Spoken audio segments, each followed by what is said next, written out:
ఇవన్నీ ఇవి కొత్త ఏముందండి. షర్మిల జగన్ అన్నా చెల్లెళ్ళు ఎక్కడ తీశారు మమ్మల్ని? అది నాయుడు రామూర్తి నాయుడు ఎవరు ఎక్కడ తీశారు? అశోక్ గజపతిరాజు ఆనంద్ గజపతిరాజు మా చిన్నప్పుడు వీళ్ళిద్దరూ ఎప్పుడు చెరో పార్టీలో ఉండేవారు, ఇద్దరు ఓన్ బ్రదర్స్. ఎవరో విడదీశారు. ఇప్పుడు ఆ కేసీఆర్ నాని బయటికి రాగానే వీళ్ళు టికెట్ ఇస్తున్నారు. ఎవరో విడదీశారు? ఒకే కుటుంబంలో ఇద్దరు ఉండకూడదా చెరో పార్టీలో? ఇప్పుడు ఏంటంటే వాట్సాప్ యూనివర్సిటీలో ఇంకా వాళ్ళ ఇష్టం ఏదో రీసెర్చ్ మెటీరియల్ అంతా పెట్టేస్తుంటారు. ఎక్కడా లేని షర్మిల అన్న మనిషి కాంగ్రెస్లో చేరటం న్యాచురల్గా జరిగింది. ఎందుకంటే ఆవిడకి అది న్యాచురల్ కోర్స్, కాంగ్రెస్లో చేరాలి. ఈవేళ ఉన్న పరిస్థితుల్లో డెఫినెట్గా కాంగ్రెస్ స్ట్రెంగ్తన్ అవ్వాలి. ఆవిడ ఎంత స్ట్రెంగ్తన్ చేయగలదో నాకు తెలియదు, కానీ కాంగ్రెస్ ఈ దేశంలో స్ట్రెంగ్తన్ అవ్వాలి. రూలింగ్కి వచ్చినా రాకపోయినా అపోజిషన్ పార్టీగా బలపడాలి. బలపడితేనే ఎవడన్నా అడిగేవాడన్నా ఉంటాడు. ఏమో మీరు చెప్పాలి, రోజు జనంలో తిరిగేవాళ్ళు. షర్మిల డెఫినెట్గా రాజశేఖర రెడ్డి గారి కూతురు, రాజశేఖర రెడ్డి గారి మేనరిజమ్స్ అన్నీ ఉన్నాయి.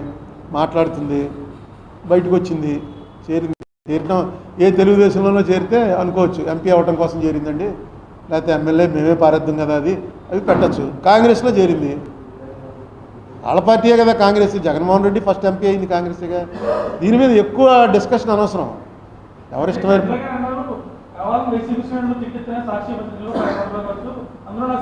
ఆవిడికి మీ ద్వారా నా సలహా ఏంటంటే వాట్సాప్ యూనివర్సిటీలోకి అసలు వెళ్ళకండి.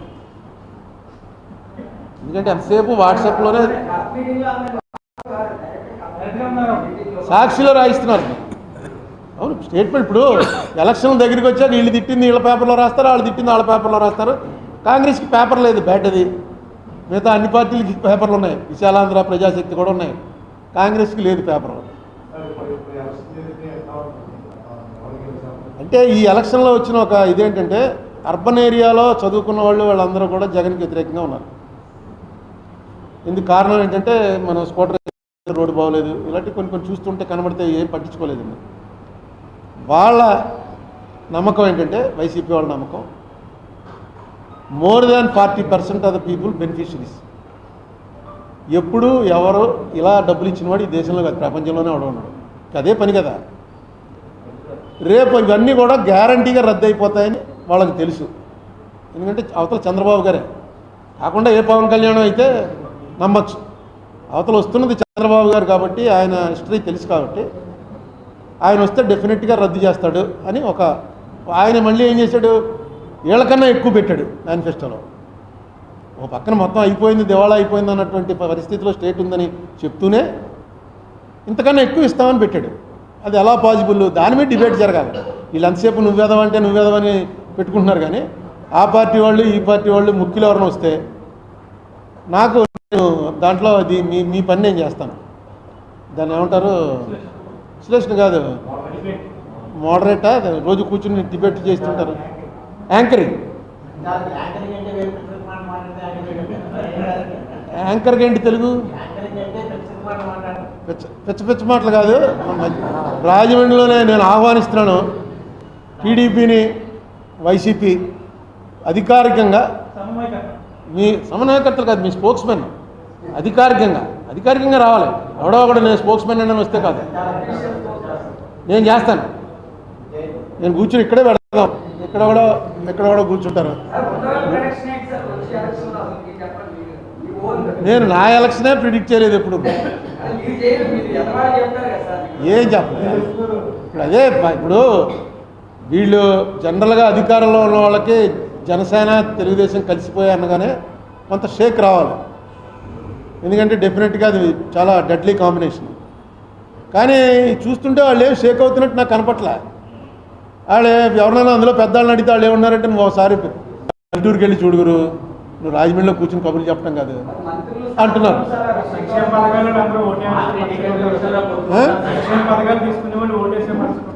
అని వాళ్ళు నమ్ముతున్నారు. అదే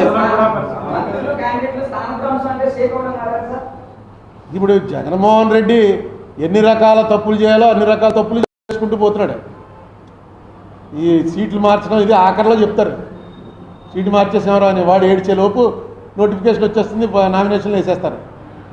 ఇప్పుడు 2 నెలల ముందే మొన్న ఒక ఎమ్మెల్యేకి ఆవిడ ఎమ్మెల్సీకి ఓటేయడానికి వెళ్తుంటే పిలిచి చెప్పేట, అమ్మా నీకు టికెట్ లేదని. ఆవిడ వెళ్ళి వ్యతిరేకంగా ఓటేసింది, ఎమ్మెల్సీ ఓటు ఓడిపోయారుగా. ఆ విజయవాడ అమ్మాయి నెగ్గింది, తెలుగుదేశం అమ్మాయి నెగ్గింది. ఉండవల్లి శ్రీదేవ అదే ఎవరో అదే ఆ ఓటు ఎవరైనా ఓటేసి వచ్చాక చెప్తే అర్థం ఉంది. అలాగే ఇప్పుడు చాలా సీట్లు మీకు సీట్లు లేవని చెప్పేశారు. వీళ్ళందరూ రేపు ఏం చేస్తారు? రాజ్యసభ ఎలక్షన్లో ఇంకోటి ఎలక్షన్ సీక్రెట్ పోల్ కాదు, చూపించేయాలి. అక్కడ ఓటు వాళ్ళు ఎవరైతే పార్టీ ఏజెంట్ అక్కడ నిలబడి ఉంటాడో ఆ పార్టీ ఏజెంట్కి చూపించాలి. అంతవరకే ఉంది. పార్టీ ఏజెంట్కి చూపించి వేరే పార్టీకి వేసారనుకో ఏం చేయాలి అన్నది ఎక్కడ లేదు. ఇప్పుడు డెసిషన్ ఏం తీసుకుంటారో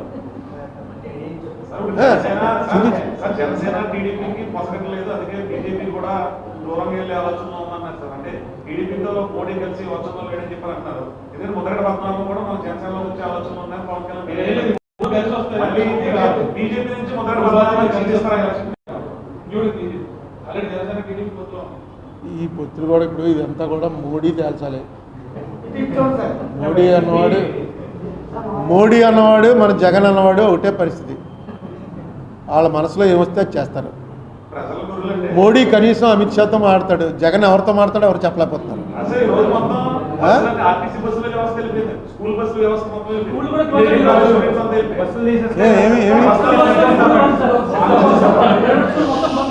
ఏంటి మీటింగ్ తీసుకుపోయారనే మీటింగ్ తీసుకుపోయారా?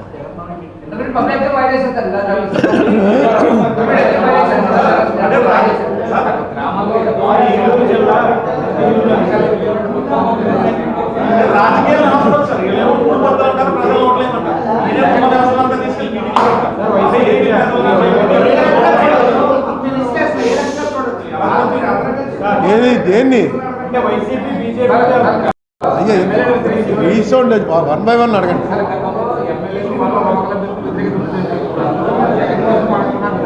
ఏమంటే జగనే 175 స్థానాల్లో జగనే క్యాండిడేట్ కింద లెక్క.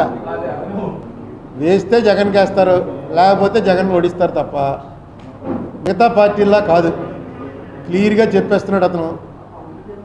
ఏమో మరి ఆ ధైర్యం ఏంటో అతను సర్వేలు ఏమొచ్చిందో నాకు తెలియదు. కానీ మీకు రాజమండ్రి నేను నా ఉదాహరణ 1900 మీరు అందులో మీలో సీనియర్స్ ఉంటుంటారు. అప్పుడు 94లో నాకు అసెంబ్లీ టికెట్ ఇచ్చారు.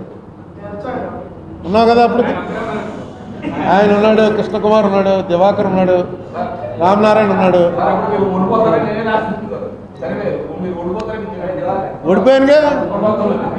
ఓడిపోయాను. అందులో అనుమానం. ఎందుకు ఓడిపోయాను మెయిన్ అంటే ఏసీవై రెడ్డి గారు సిట్టింగ్ ఎమ్మెల్యేకి చెప్పలే నీ టికెట్ తీసేస్తున్నావు అని. అక్కడ పివి నరసింహారావు ప్రధానమంత్రిగా ఉండి ఇదేంటిది 70 మంది ఆ రెడ్లు తగ్గించాలి, మనం ఓ 10 అన్నా తగ్గించాలి కనీసం అని చెప్పి మీటింగ్లో అన్నట్ట. అన్నాడని వార్త ఇదంతా పేపర్లో వచ్చింది. 10లో తగ్గించాలంటే ఏసీవై రెడ్డి ఫస్టే తీసేస్తారు, ఎందుకంటే ఆయన మున్సిపల్ చైర్మన్గా చాలా పాపులర్. ఎలాగా మున్సిపల్ చైర్మన్ ఎలక్షన్ వస్తుందో దాంట్లో చైర్మన్ అవుతాడు అని అనుకున్నారు. ఆయనకి చెప్పలే. తర్వాత ఆయన గొడవ చేశాడు, నాకు వ్యతిరేకం చేశాడు డైరెక్ట్గాను, ఓడిపోయాడు. మళ్ళా 2004లో నాకన్నా బలమైన క్యాండిడేట్ చిట్టూరు రవీంద్ర. ఆయన 96లో ఎంపీ చేశాడు, 99లో ఓడిపోయాడు. ఓడిపోవడం కూడా మిగతా వాళ్ళతో పోలిస్తే చాలా తక్కువ తేడాతో ఓడిపోయాడు. ఆయనకి 2004లో టికెట్ ఆయన తీసేసి నాకు ఇచ్చారు. ఇస్తే ఆయన ఎలా చేశారు? అది లాస్ట్ ఇంకా నామినేషన్ రేపు వేయాలి. ఈవేళ చెప్పి రాజశేఖర రెడ్డి ఏం చేశాడంటే, రవీంద్ర నువ్వు బూరుపూడి అసెంబ్లీకి వెళ్ళు అన్నాడు. నాకు ఇంట్రెస్ట్ లేదంటే నేను ఇంటికి వెళ్ళిపోతాను, ఎంపీకి అయితే పోటీ చేస్తాను, లేకపోతే నాకు అక్కర్లేదు అన్నాడు. అంటే అలా కాదు, ఇదిగో బ్లాంక్ ఫారం బూరుపూడి నీకు ఇచ్చేస్తున్నాను, నువ్వు వెళ్ళు అక్కడికి. ఇదిగో అరుణ్ కుమార్, నా బీఫామ్ కూడా ఆయనే తెచ్చాడు. ఇదిగో అరుణ్ కుమార్ బీఫారము, ఇదిగో బూరుపూడి బీఫాము, ఈ రెండు పట్టుకున్నాడు. నీకు బూరుపూడిలో నువ్వు రాసుకో, నీకు ఇష్టం లేదు అక్కడ వాళ్ళని కూర్చోబెట్టి ఎవరు టికెట్ అడిగితే వాళ్ళ పేరు రాసి ఇచ్చేసాయి. అరుణ్ కుమార్ నాకు అవసరం, నా కోసం నేను ఢిల్లీ పెట్టుకున్నాను. సోనియా గాంధీ కూడా అతను ఢిల్లీ తీసుకురావాలన్నారు, అందుకని తప్పలేదు. అంటే అతనికి ఏంటో కథలు చెప్తున్నారు నాకు అనుకుంటూనే వచ్చాడు. వచ్చిన ఆయన ఇంత రిక్వెస్ట్ చేశాడు రాజశేఖర రెడ్డి, మనకి బీఫార్మ్ ఇస్తున్నాను ఎందుకు. నేను సర్లే బూరుపూడి వచ్చి అడిగాడు, బూరుపూడిలో బూరుపూడి నన్ను ఏమన్నారు ఏందని బూరుపూడి వాళ్ళంతా తిరగబడేటికి పట్టుదల వచ్చింది. తిరగబడతారని పెద్ద గొడవ వేళ పట్టుదల వచ్చి ఆయనే పేరు రాసుకుని నామినేషన్ చేశాడు, నెగ్గాడు. నేను నెగ్గాను. ఇది పద్ధతి, చేసే పద్ధతి. కేవలం ఆ రోజున రవీంద్ర అక్కర్లేదని వెళ్ళిపోయి వ్యతిరేకం చేయకపోవడానికి కారణం ఏంటంటే రాజశేఖర రెడ్డి చెప్పిన మాటతోటి ఎందుకు మనం రాజశేఖర రెడ్డికి వ్యతిరేకం చేయాలి, అతను అడుగుతున్నాడు రేపు ఎలాగా సీఎం అవుతాడు. దానికి తగ్గట్టుగానే రాజశేఖర రెడ్డి సీఎంగా ఉన్నప్పుడు చిట్టూరు రవీంద్ర ఆయన చేసిన బూరుపూడి కాన్స్టిట్యున్సీలో చేసిన పనులు ఎవడో ఎక్కడా చేసి ఉండడు. ఏం అడిగితే అది ఇచ్చేసేవాడు. ఎందుకంటే రాజశేఖర రెడ్డికి అది గుర్తొచ్చేది, మన మాట మీద వెళ్ళి అంటనే ఇలా చేశాడండి. ఈ పాలిటిక్స్లో గివ్ అండ్ టేక్లో ఉంటుందండి. ఎవరో కూడా ఎవరి కోసం త్యాగం చేయడు, ప్రతివాడు ఆడి కోసమే ఉంటాడు.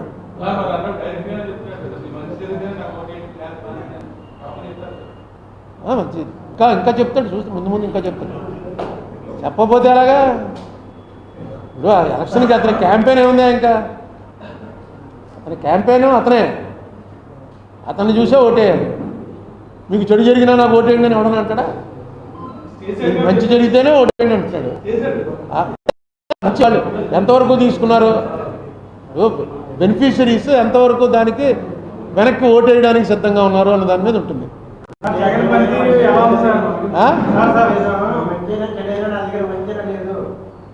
అని ఎవరంటున్నారు?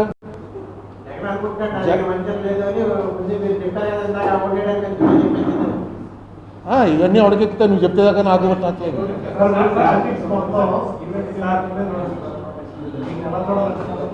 ఇది ఒక వ్యాపారం, ఇది మార్కెట్ అనాలిసిస్ చేసేవాళ్ళు మార్కెట్ అనాలిసిస్ చేస్తున్నారు.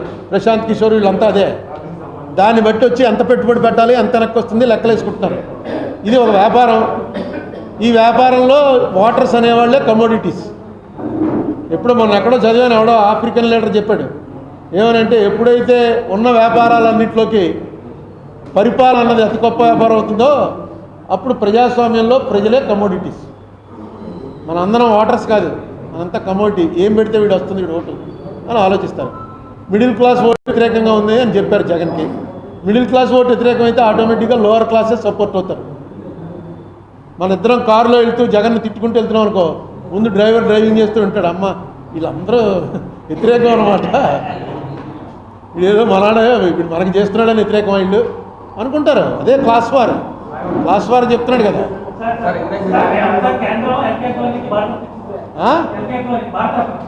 వచ్చిందా? ఇప్పుడే అనౌన్స్ చేశారు.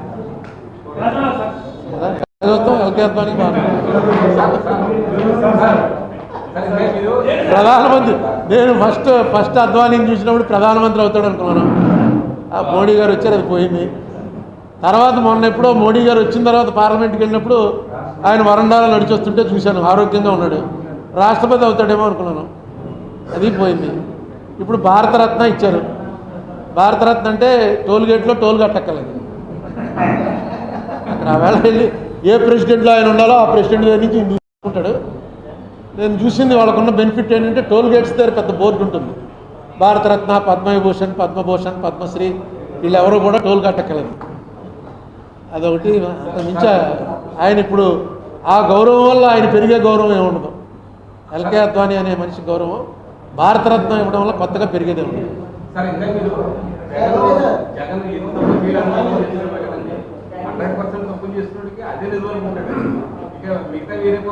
అంటే నీకు ఎంత పర్సెంట్ తప్పు చేసాడు అన్నది రిజల్ట్ రోజున తెలుస్తుంది మనకి. ఎందుకంటే వీళ్ళు ఇప్పుడు వేకర్ సెక్షన్స్ వాళ్ళు బయటకు వచ్చి చెప్పలేదు. మిడిల్ క్లాసు బయట బహిరంగంగా తిడతాం. వేకర్ సెక్షన్స్ వాడు చెప్పలేడు, వింటూ ఉంటాడు. గ్రామంలో ఓటు వేయము అని